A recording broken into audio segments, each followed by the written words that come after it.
Gustavo Petro sabe muy bien que está mirando hacia Palestina sin importarle lo que ocurre realmente, no solamente en el sur de Colombia, sino en todo el país. La violencia está desatada más que nunca porque los criminales están navegando en aguas muy benévolas para que ellos cometan los crímenes que cometen y sobre todo porque hay que mirar el cómo van defenestando a la fuerza pública y vuelvo y resalto esto porque esto es crucial para que Colombia se salve, el creer en su fuerza pública, apoyar a la fuerza pública y por eso es que Gustavo Petro desde los primeros momentos de llegar y coronar en la Casa de Nariño ha tumbado todo lo que es la alta plana militar y policial en Colombia. Más de 70 cabezas de altos mandos rodaron, pues porque Petro tenía que rodearse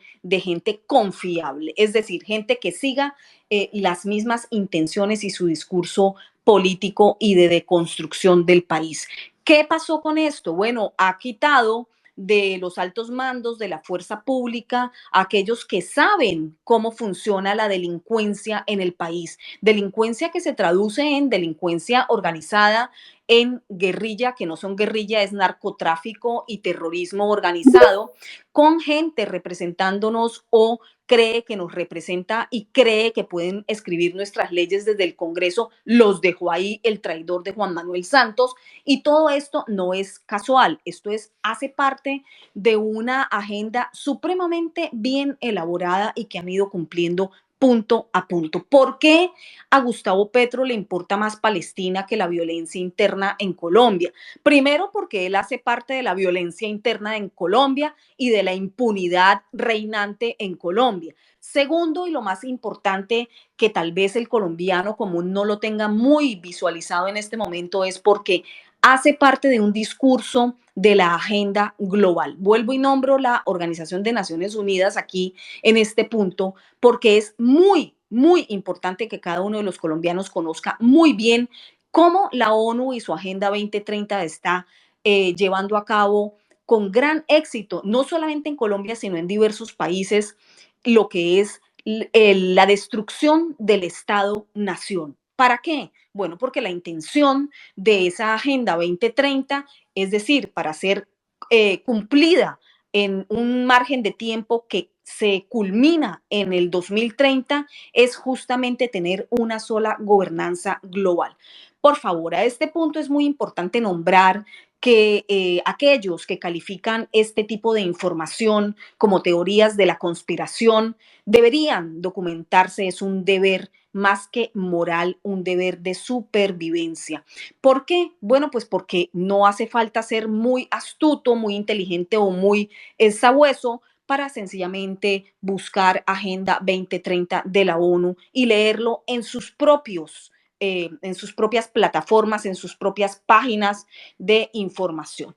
Yo he informado sobre esto ampliamente en mi canal también, al cual pues por supuesto invito a todos a que pasen por mi canal de YouTube. Saben que allí sigo operando como periodista independiente de investigación, de análisis y de opinión.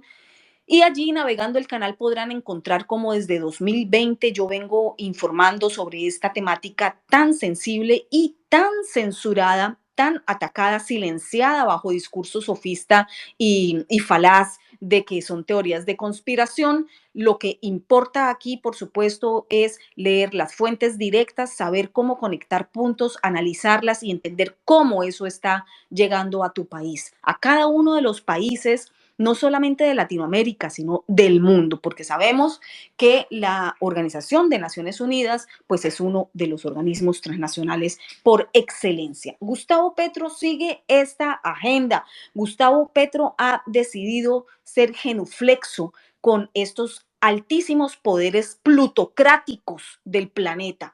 Él que dice que es el defensor de los pobres, el que dice que representa al pueblo, pero calza Ferragamo. Bueno, así es la calidad, por supuesto, de objetividad o de sinceridad del comandante Ferragamo. Una cosa es el discurso, otra cosa es la práctica, pero sabe muy bien cómo embaucar a la gente, cómo embaucar a la ciudadanía, están muy bien preparados.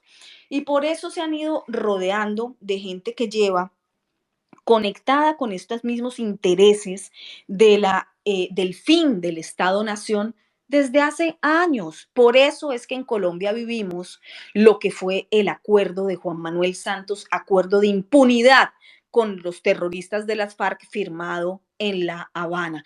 Eso no es una historia solamente que debería interesarle a los colombianos. Esa es una historia que hace parte del mismo interés de deconstruir los estados-nación. Borrar fronteras es importante, borrar identidades es importante, borrar instituciones y sobre todo marcos de ley en los países es súper importante. ¿Por qué? Bueno, porque de esta manera se destruyen, insisto, los estados-nación y quedan a expensas de una sola directriz. Esa directriz se llama Agenda Global. ¿Desde dónde? Desde la Organización de Naciones Unidas. Por lo tanto, cada uno de los líderes o antilíderes, como el caso de Gustavo Petro en el mundo, o se alinean con esta agenda global y son sus títeres que van a manipular ese mismo interés al interior de cada uno de esos países,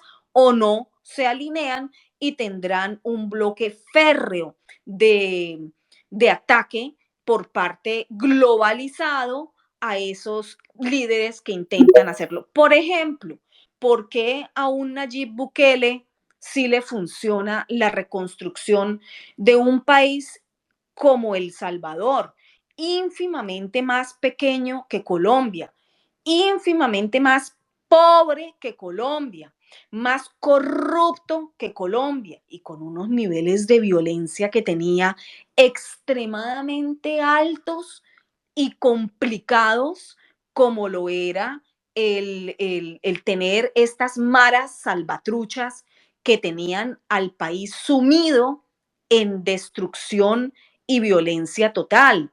Bueno, es es sencillamente mostrable y demostrable cómo Nayib Bukele en menos de 5 años logró recuperar a El Salvador, logró llevar a este país pequeñito de Centroamérica a ubicarse en el país más importante en términos de seguridad del hemisferio, a ocupar un sitio preponderante en los primeros lugares de países más seguros del mundo.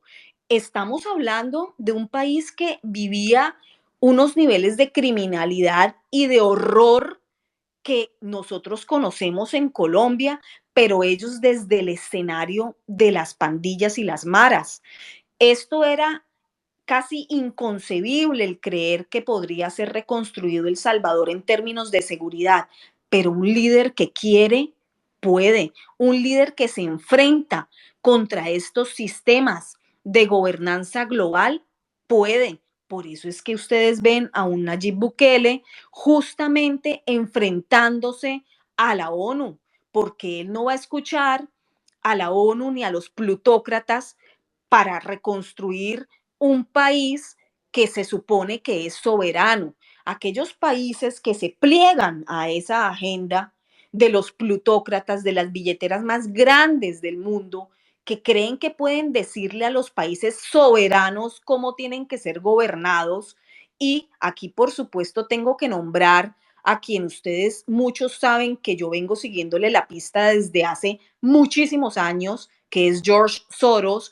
Pues hay que nombrarlo, porque esa billetera y esos intereses de George Soros son los que se han ido permeando en diferentes naciones y se han ido pues apoderando de las tres ramas de poder. En Colombia, del Ejecutivo, del Legislativo y del Judicial.